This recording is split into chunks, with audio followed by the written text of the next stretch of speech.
यह कहानी काल्पनिक है। इसे किसी गलत उद्देश्य से न लिया जाए। अरे, मैं तुमसे कुछ पूछ रही हूँ बेटा, तुम्हारा ध्यान कहाँ है? नीचे बैठकर सब्जी काटते हुए माँ बोली। तब मेरा ध्यान कहीं और था। फिर झट से ध्यान भटकाते हुए बोला, क्या कह रही थी माँ? तब दोबारा से माँ ने कहा, मैं ये कह रही थी कि आजकल तुम्हारा काम बहुत बढ़ गया है, ऐसा लगता है। मैंने जवाब देते हुए कहा, हाँ माँ, काम तो बहुत बढ़ गया है। अब तो समय ही नहीं मिलता, इसलिए अभी मैं ग्राहकों की डिमांड पूरी करने में लगा हूँ। बस थोड़े दिन आप इंतजार कर लो, सब खत्म होते ही जल्द ही मैं आपको फ्री मिलूंगा। नमस्ते दोस्तों, आज की इस कहानी में आपका स्वागत है। मेरा नाम अभय है और आज मैं आपको अपनी और अपने माँ की कहानी सुनाने वाला हूँ। मेरे माता पिता का तलाक उनकी शादी के 5वें साल में ही हो गया था। उस समय मेरी उम्र सिर्फ 4 साल थी और मेरी माँ 24 साल की थी। तब मेरे नाना ने मेरी माँ से उनकी दूसरी शादी के लिए कहा, लेकिन तब माँ ने साफ साफ शादी से मना कर दिया था। तब कोर्ट के फैसले के अनुसार पापा हर महीने 40,000 रुपए और रहने के लिए एक घर दिए थे, जिससे हमारी सारी जरूरतें पूरी हो जाती थीं। तब हम एक सोसाइटी में एक बेडरूम और एक किचन के फ्लैट में रहते थे। तब घर में सिर्फ मैं और माँ ही थे, इसलिए हम दोनों एक दूसरे से ही बातें किया करते थे। मेरी माँ का स्वभाव थोड़ा सख्त था, लेकिन हम दोनों एक दूसरे का ख्याल अच्छे से रखते थे। अब मेरी उम्र 28 साल है और मेरी माँ 48 साल की है। मैंने ग्रेजुएशन के बाद फैशन डिजाइनिंग का कोर्स किया था और एक बड़े डिजाइनर के साथ काम करना शुरू किया। वहां से बहुत कुछ सीखने के बाद मैंने अपना खुद का सिलाई की दुकान खोला, जो धीरे धीरे अच्छा चलने लगा। अब मेरे पास बस टेलर काम करते हैं। एक दिन सुबह माँ सब्जी काट रही थी, तब उन्होंने मुझसे पूछा, अभय, तुम किस तरह के कपड़े बनाते हो? मैंने कहा, लेडीज के सभी तरह के कपड़े। क्यों माँ, क्यों पूछ रही हो? उन्होंने कहा, ऐसे ही रे। फिर माँ ने पूछा, साड़ियाँ, ब्लाउज, साया, घाघरा चोली, ये सब भी बनाते हो क्या? मैंने कहा, हाँ माँ, सब बनाते हैं। फिर माँ ने कहा, तब तो तुम्हारे सिलाई की दुकान में रोजाना बहुत सारे महिलाएं आती होंगी। इस पर मैंने कहा, हाँ माँ, बिजनेस किया है तो पुरुष महिलाएं सब तो आएंगी ही ना। फिर आगे माँ ने पूछा, तो बेटा महिलाएं का नाप कौन लेता है, कोई आदमी रखा है क्या? तब मैंने कहा, हाँ माँ, सब मैनेज हो जाता है, आजकल सब चलता है, लेकिन तुम इतना क्यों पूछ रही हो? इस पर माँ ने कहा, मुझे भी कुछ ब्लाउज सिलवाने हैं, मेरी जो दोस्त थी उसने अब काम छोड़ दिया है। मैंने कहा, माँ, आप इतने देर से पहेलियाँ क्यों बुझा रही थी? अगर आपको ब्लाउज बनवाना है तो इसमें दिक्कत क्या है? तुम अपना पुराना ब्लाउज दे दो, मैं टेलर को दे दूंगा, वह बना देगा, फिर लाकर तुम्हें दे दूंगा। इतना सुनते ही माँ ने कहा, मेरा कोई भी ब्लाउज अब फिट नहीं होता है, नई नाप लेनी पड़ेगी। इस पर मैंने कहा, ठीक है माँ, मैं टेलर को बोल दूंगा, कल टेलर आकर तुम्हारी नाप ले लेगा। अब तो कोई दिक्कत नहीं है ना? तभी माँ बोली, बेटा, मुझे ऐसा नहीं लगता कि मैं किसी अजनबी आदमी को अपना नाप लेने दूंगी। मैंने कहा, माँ, अगर आप नाप नहीं देंगी तो फिर ब्लाउज कैसे सिलाएगा? फिर थोड़ी देर सोचने के बाद माँ ने कहा, तू ही क्यों नहीं मेरा नाप ले लेता? यह सुनकर मैं हैरान होकर बोला, मैं? ये कैसे हो सकता है? माँ ने जवाब दिया, इसमें क्या है, मुझे तुझसे नाप लेने में कोई दिक्कत नहीं होगी।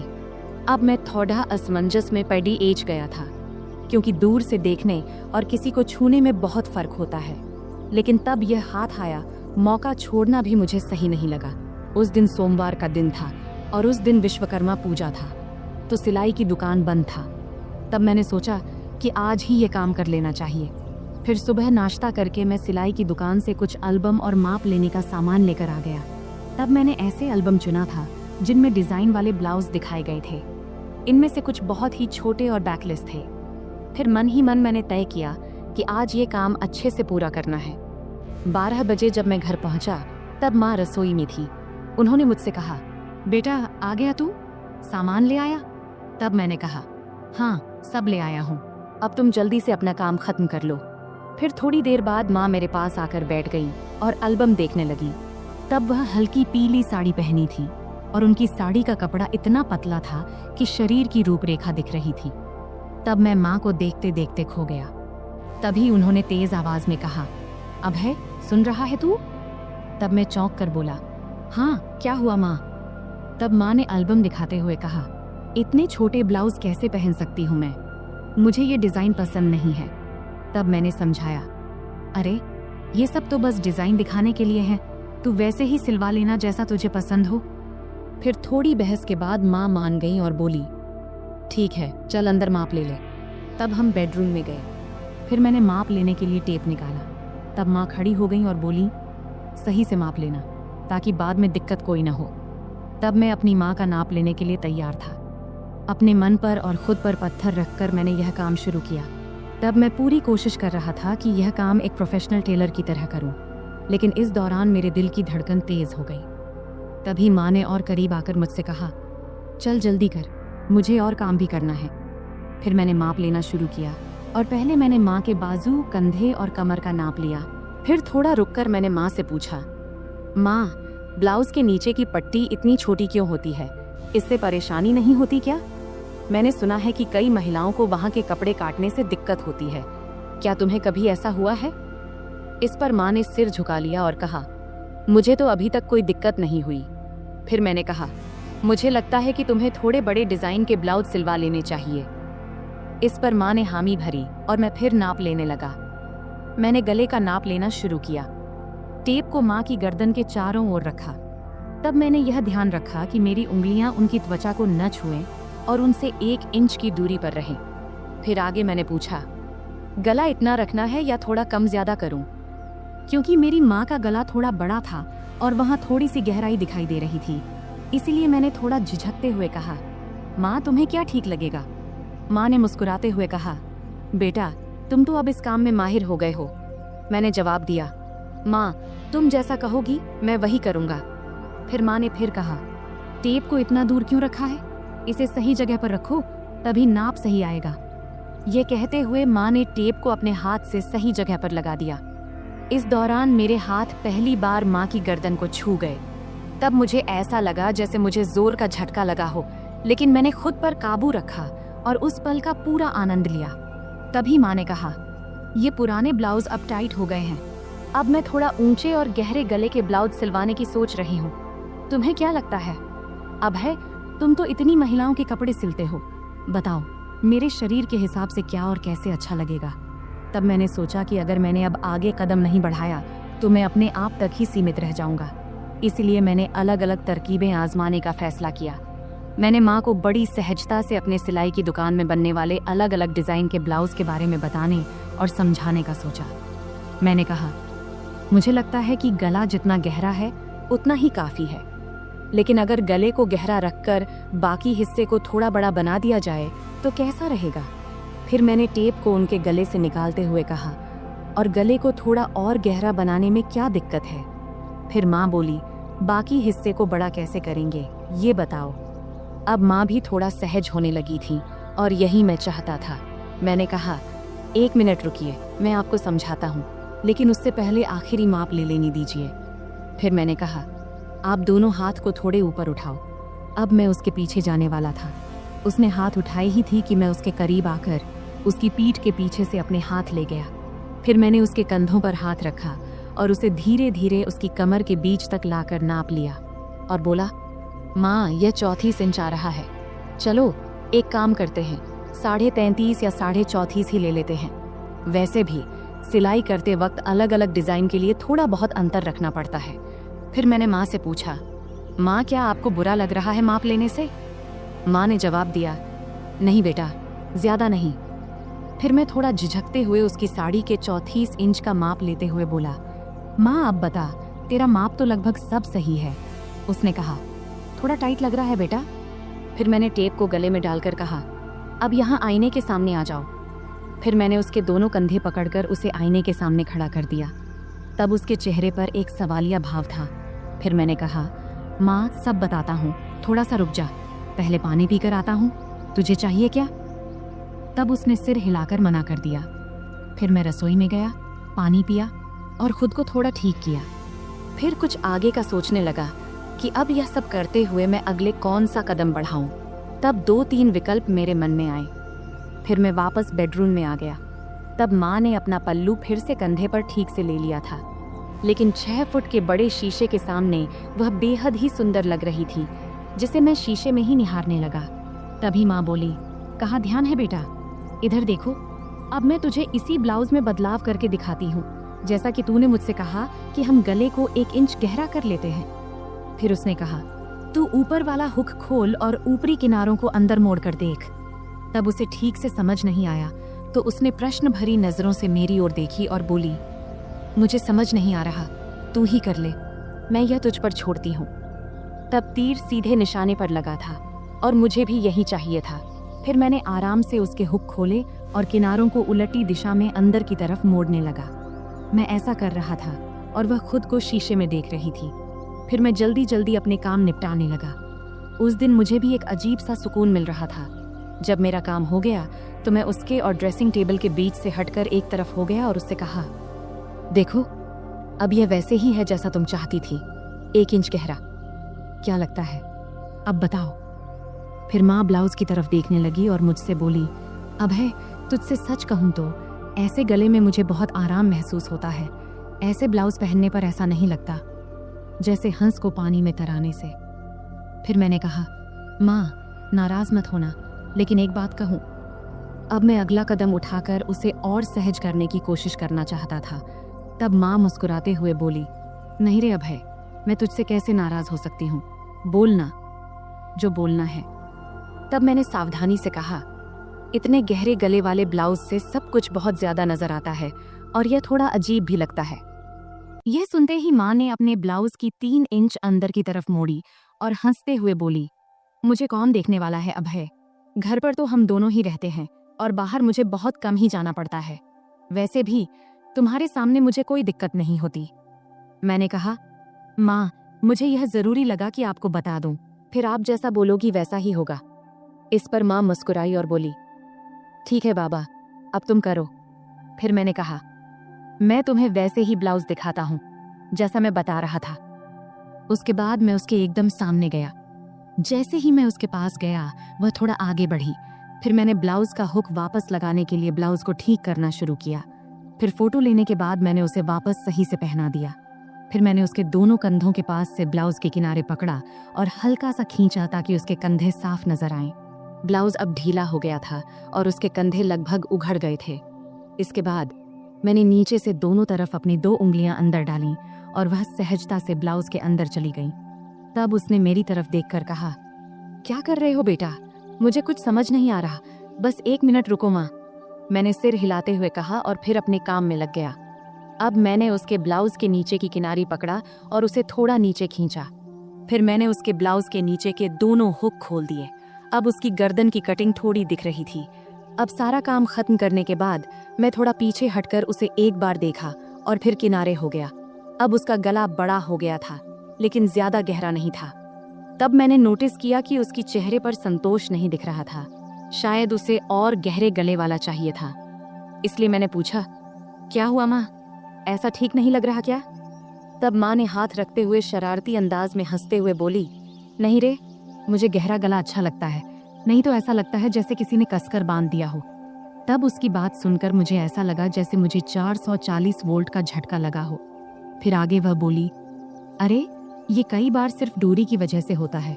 एक काम करो, क्या तुम सिर्फ ब्लाउज में ही माप ले सकते हो? वैसे भी मुझे ऐसा एक ब्लाउज चाहिए जिसमें नीचे कुछ पहनने की जरूरत ना हो। अगर माप सही से लो तो बेहतर रहेगा। मैंने कहा, हाँ माँ, यह सही भी रहेगा, लेकिन बाकी ब्लाउज के लिए तो नीचे पहनना जरूरी होगा, नहीं तो वे टाइट हो जाएंगे।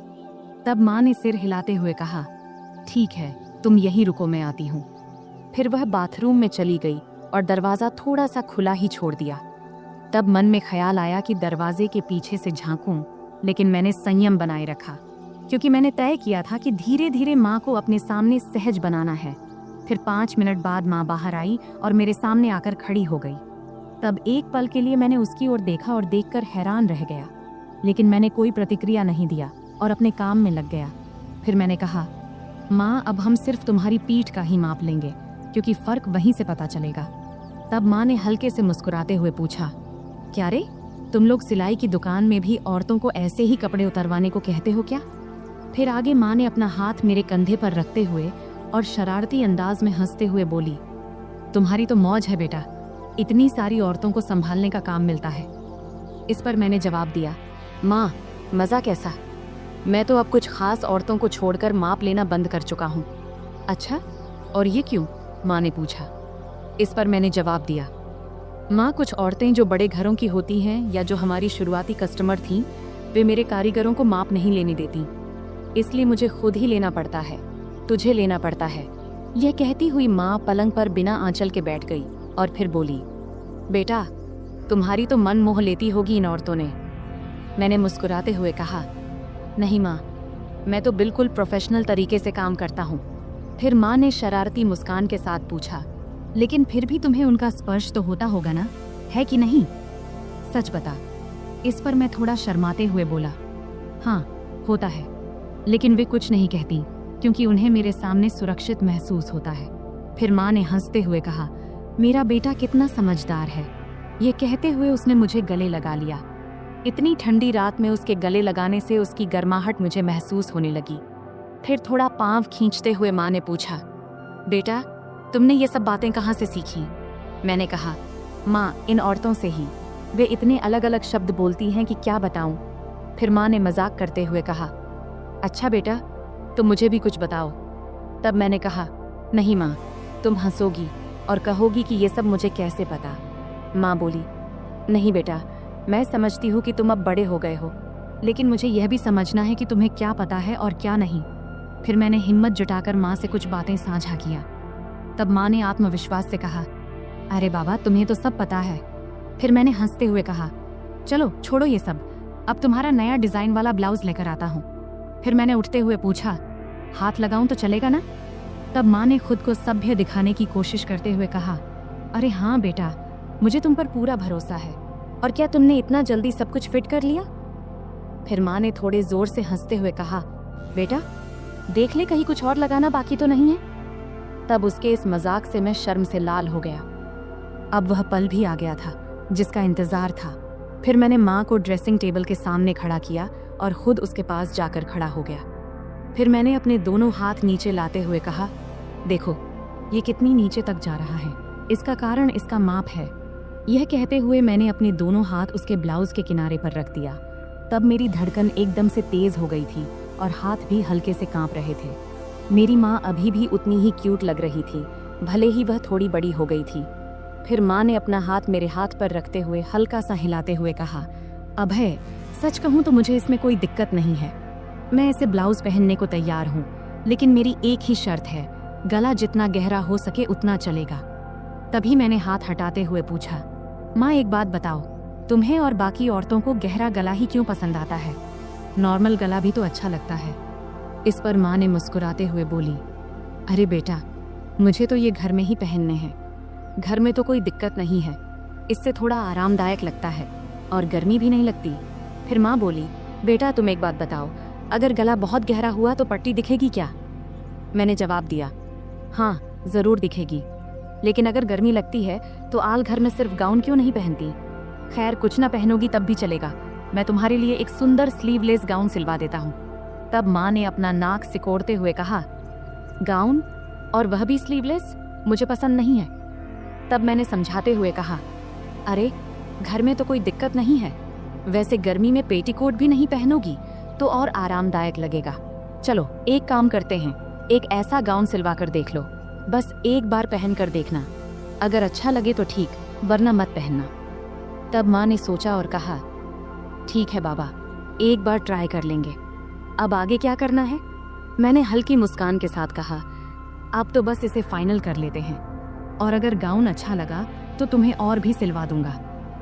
फिर मैंने माँ को गाउन का सैंपल दिखाने के लिए अलमारी से एक गाउन निकाला और कहा, देखो, ये स्लीवलेस है, लेकिन इसका मटेरियल बहुत कंफर्टेबल है, इसे पहन कर देख लो, अगर अच्छा लगे तो इस डिजाइन में कुछ और बना दूंगा।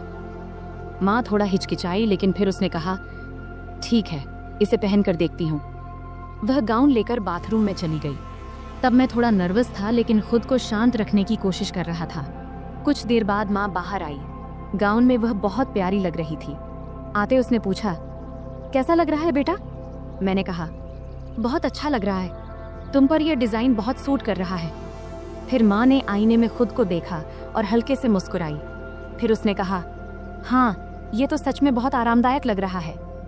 फिर मैंने माँ से कहा, तो पक्का, अब मैं ऐसे 2-3 और डिजाइन तैयार कर दूंगा। माँ ने कहा, ठीक है, लेकिन ध्यान रखना कि मटेरियल हमेशा ऐसा ही होना चाहिए, और हाँ, गला थोड़ा गहरा हो तो बेहतर होगा। फिर मैंने सहमति में सिर हिलाया। यह कहते हुए माँ फिर से सामान्य कपड़ों में वापस आ गई। फिर हमारी बातचीत यही खत्म हो गई। आखिरकार मैंने महसूस किया कि माँ के साथ यह बातचीत न केवल उनके आराम के लिए थी, बल्कि एक नए दृष्टिकोण को समझने की भी थी। यह एक ऐसा पल था जहां हम दोनों एक दूसरे की भावनाओं को बेहतर तरीके से समझ सके। तो दोस्तों, यह थी हमारी आज की छोटी सी कहानी। आपको यह कहानी कैसी लगी, कमेंट करके ज़रूर बताएं। और अगर आपको यह कहानी पसंद आई हो तो इसे लाइक कर